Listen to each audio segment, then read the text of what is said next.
Hi, and welcome back to the second last module, the eighth module of 9 modules of the Revit 2024 Level 1 training course. And in this module, we're going to be looking at creating views and sheets. We're going to start off with detail views, and we'll continue working on the model that we've been building in the previous modules. And we'll continue with that. We'll create some detail views. I'm going to show you how to do some detail specific views, adding some annotations to that and creating some typical details, and how we place those in views and then ultimately onto sheets so that we can prepare them for the final module, which is publishing your model. So we're going to be looking at understanding detail views, creating detail views, in other words, callouts. So in Revit, it's also known as callouts. We'll create a couple of those. And then we're going to be looking at sheets and placing views on those sheets. Okay, so let's jump straight into it. This is the model that we've been preparing. And if we just open up one of our layout views and look at what we've done so far. So we've got our ground floor plan here. We have a couple of elevations that was already created and set up from our previous exercises. You can see here, just by the way, when I'm accessing my elevation view, that currently I'm in a coarse view. So the structural items like the truss that we've created is only shown in a sort of a wireframe diagram. Of course, if I set this to fine, then that's going to display a little bit better.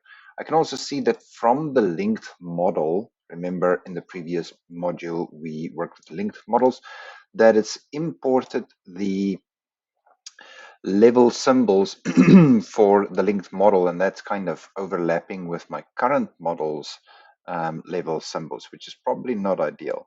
There's a couple of ways we can deal with that. So we can access the linked model and we can actually control the display of the elements in that model. So the way to do that is to type on the keyboard the shortcut VG, so V for Victor, G for Golf, and that X will open the visibility graphics for this particular view. If we wanted to do that from the properties, we could also do that. So if we go into, when nothing is selected and we go into the properties palette here, you'll see there's the visibility graphics overrides. And if we choose edit, then we can access the Revit links tab here. So in the model categories is where the general view settings are located. So if we want to switch things on and off, we can do it here for the main model. But if we want to access the Revit linked models, then we can do that from here. And you'll see here we've got our structural model linked in, and the display settings is controlled by the host view. We can change that. We can say that actually the model categories and the annotation categories that are shown here, we want to change, and we want to perhaps show this by a custom view.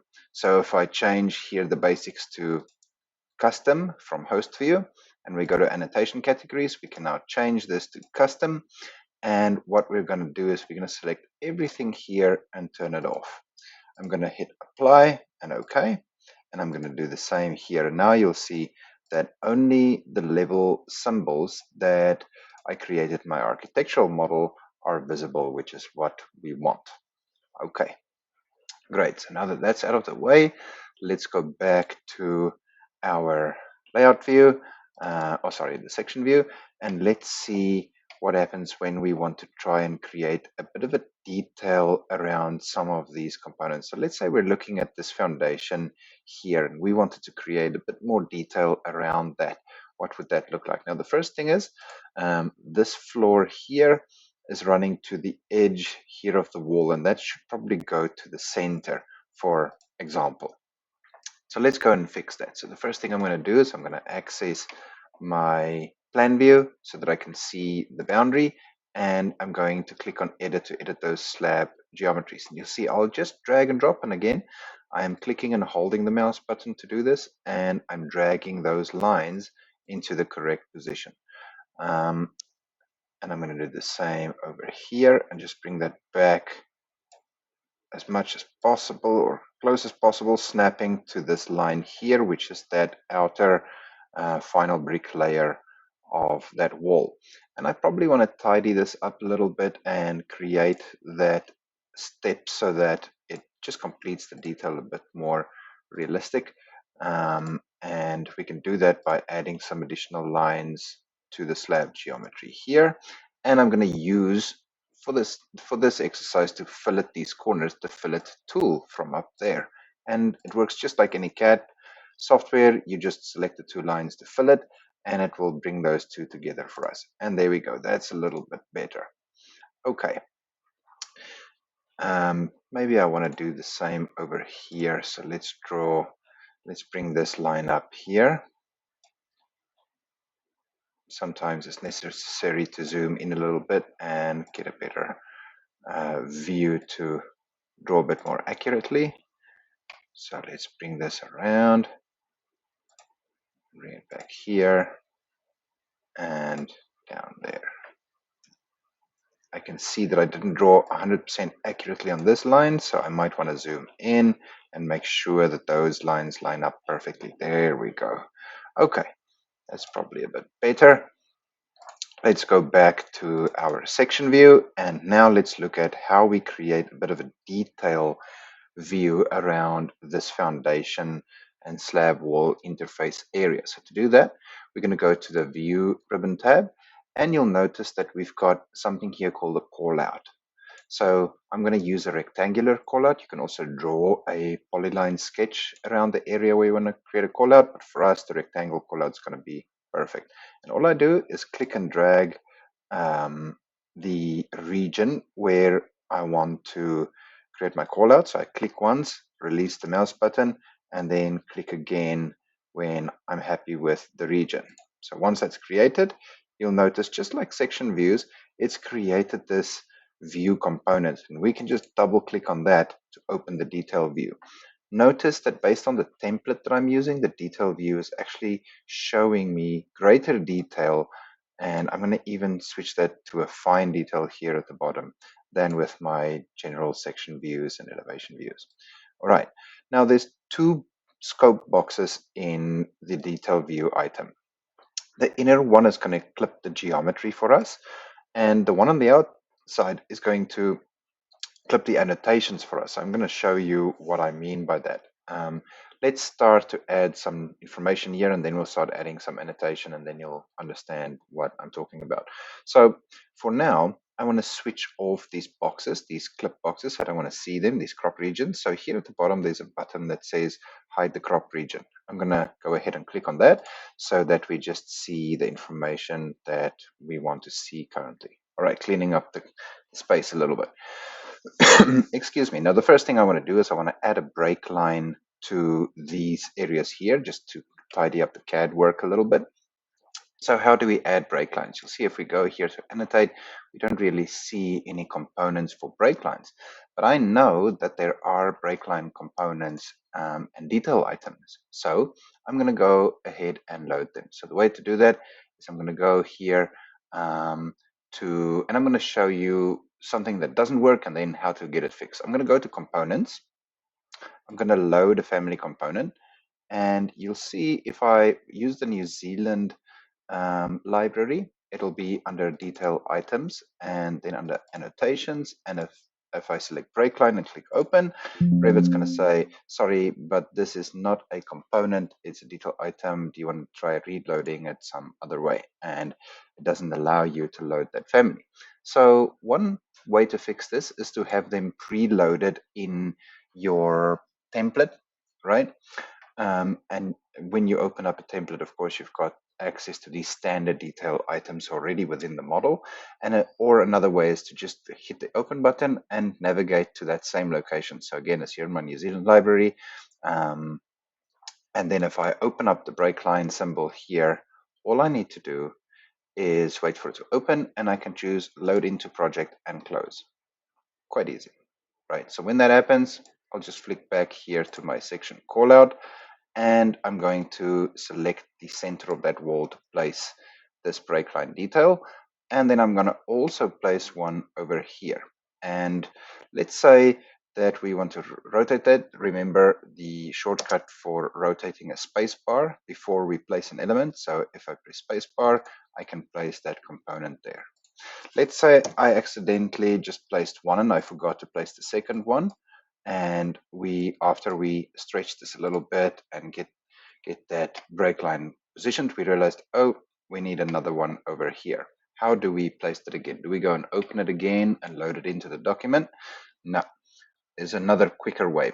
If you go to the project browser and you expand families, you'll notice that all of the families in your project is listed here under their respective categories. And if we go to detail items, you'll see break line is listed there. And if you expand break line and you right click on it, you can create an instance from it, or you can drag and drop that into the model as easy as that, or the view. And when you then place that, just like we did before, it'll create an instance of that family. So there's another way to have that detail already and available to you. So those are all the families that are loaded into your template or your project under the families tree item here in the project browser. It's quite handy to know. Okay, now we're starting to see that we're developing a detail here, which is good. Let's go ahead and create a filled region. And this is going to be a concrete region that we're going to create. So we're going to say, okay, we've got this detail here. I don't know what floor I used here. I've actually never seen a detail floor like this in our region of the world. But anyway, we'll work with it and just imagine that we know what we're doing. Again, this is not a demonstration of my architectural capabilities because I don't have many, but it's more about using the software and being able to get it to do what we intend for it to do. Okay, so we're going to create a region that's going to sit around here. And let's bring it up there. So we're saying that this is a concrete region, and what we want to do is we want to fill this with a concrete hatch. All right, and I noticed up here I didn't grab this point too accurately, so let me just go and fix that up a bit. There we go. Okay, now we've created this region that we want to fill with concrete, but you can see it currently says diagonal cross hatch. Right? So we're going to change this type. We're going to choose edit type. We're going to duplicate that one as not to override it. And we're going to say concrete. And let me just use the correct capitalization there. And for the foreground pattern, we're going to change that here to concrete. And we're going to click on OK. And we're going to finish the hatch region there. And there we go. Now we've got our concrete lines all nicely inside here. Okay. Now we're going to add one more detail. We're going to say, okay, let's go ahead and create some hidden lines here representing, I don't know, a mesh, a rebar mesh inside here. So we'll just draw a line all the way down to there. I'm going to create another one running here in the middle into the wall. And finally, I'm going to do another one here running to there. This is my supposed 2D details. Okay. Now there's one thing in Revit that I haven't mentioned before, and that is line widths. If you want to see the actual line widths as they are going to be displayed on your drawing, you can toggle that here at the top left on your screen. Okay, so if I click on that, I can get an idea of what the ultimate line widths are going to be once I start printing these drawings. All right, now we're going to add some text. So I'm going to use, instead of just the standard text, I'm going to use one with an arrow, and I'm going to choose this one to be middle aligned, okay, on both sides, regardless of which side I place it. And I want to draw an arrow to this item here, and I'm going to place my text here, and I'm going to say, refer to engineer detail, right? Oops, not enter, I have to click to place. And my text has disappeared. So where has that gone? No worries. All that's happened is in this crop region that we created, we didn't specify an annotation boundary far enough. So you'll notice if I start to move this out a bit further to include all of the text components, but not necessarily further expanding the geometry component, then that will start displaying again, and that's all sorted. So we can switch this off again, and now we can see the area of interest that we want to see. Okay, so that is easy enough. Now, what happens if we wanted to create another arrow that leads to this bottom part here without creating additional text? That's actually quite a tricky bit in Revit. You're not able to create arrows without text, right? So there's a couple of things you can do. The one is we can draw an arrow here and we can snap to this point. And if we go there, the one thing we can do is we can enter a space, just a normal space, and you'll see that works so that I created an empty text object. But if I didn't provide a space there, if I just provide a 0 character length, then it would not create the arrow. If I just type spacebar, then it creates a single character that's empty, but it allows us to create this double arrow sort of style here. Okay, and we can do the same, I guess, for this rebar or reinforcement region here as well. I'm going to just do a space, and there we go. Okay, so now that we've done that, let's add some annotation to this to make it look a little bit more realistic and convincing. And again, I'm going to use the tab button to be able to snap to those feature lines that I want. And I know that they're selected when they highlight in that cyan color. And we're going to place that. We can see the text overlap a bit, so either I need to adjust the scale, or if I don't want to adjust the scale, I can drag and drop the annotation only to the position where I need it to be. And then we're going to create one overall dimension, one there, and let's say one final one for the foundation there. And we'll do the same here. We'll select these items here, feature lines, and we'll place that over here. We'll clean up the text a little bit.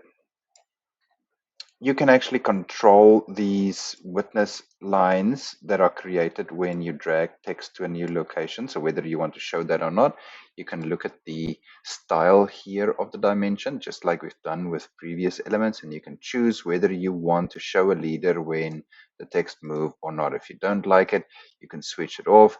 You can play around with these settings until you're happy with, the way that those are represented. But let's say we're satisfied with this kind of layout, then we can do our final one here. And I just want to do an overall dimension like that. And let's just place this here. Okay, this is our detail. We can see also that we've brought in the level from our linked models. So if you remember, the way to fix that is going to Revit links. And we're going to change this here to custom, and from the annotation categories, I'm going to select everything, uncheck it, and make sure that we don't see any annotations from the linked model. And there is our detail. Okay, great. Now we've got a detail, we've got some section views, and you can see that callout is not populated yet. It will happen once we start dragging this onto drawings. And now we're ready to produce our drawings. So the way to do that, and I've already started here, is to add a new sheet. So you right click on sheets here in the project browser, you choose new sheet. You'll see that currently we've got a default title block that has already been created and installed with the software. And when I click on new, it's going to create a title block for me.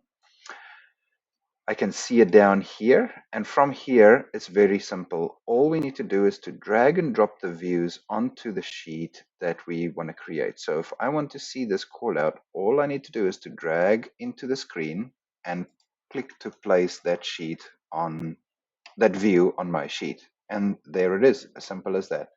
So now that we've done this, if I head back over to my section 1, you'll notice that it's already populated this view bubble here with information. So it knows that this is detail view 1 and it's located on sheet A103, which is correct. If I go down here, I look at sheet A103, then we can see that's where that view is located. It's section 1, callout 1, and we can see this is the drawing number.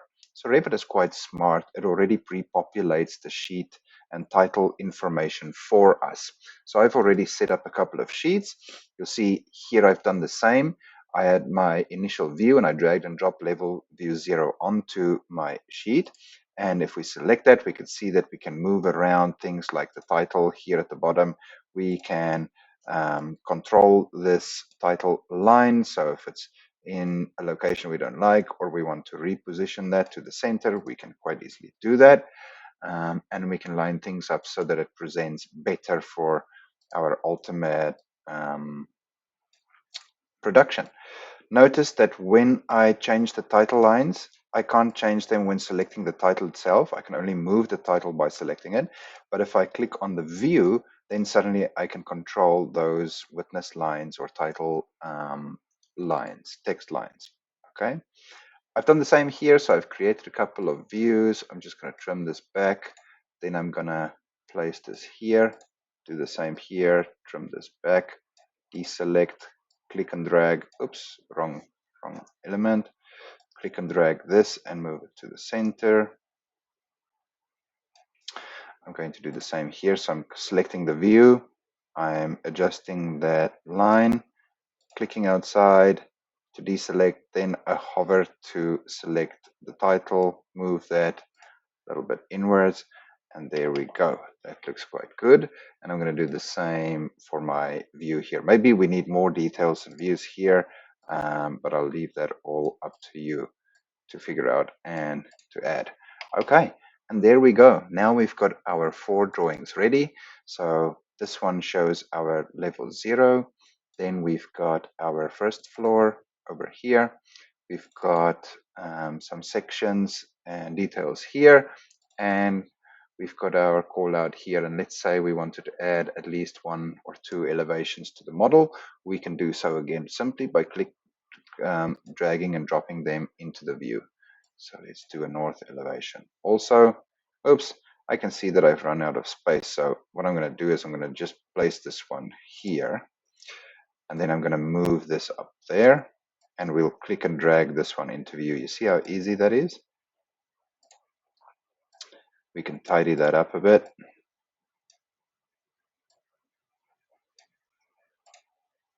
And we can do the same here. And we can see in these views that we've removed those engineering levels, but on this one I haven't.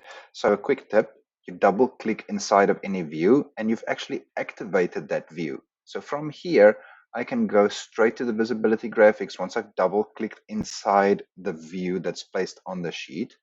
And we can perform the same kind of functions as you would in any view. So this is similar to working with viewports in AutoCAD, if you're familiar with AutoCAD, and activating the viewport inside of a sheet and then working with the elements inside of it. So I'm doing the same here. And there we go. You can see I can even drag and drop some of these grids right inside the view and the levels and tidy things up a bit if I needed to. We could also say that in this particular case, we want to change the visibility of this wall a bit. So I'm going to say, let's change the transparency here so we can see a little bit inside the model just for fun. There we go. Okay, so now that we've done all of that, let's stop there and make sure we haven't missed anything. Yep, so that's everything covered. We've created detail views, we've created some annotations, we've dragged them onto the sheets, we've created our sheets, and now we are ready to publish that, which we'll do in the final module, which is the next one. So thank you and see you soon. Bye.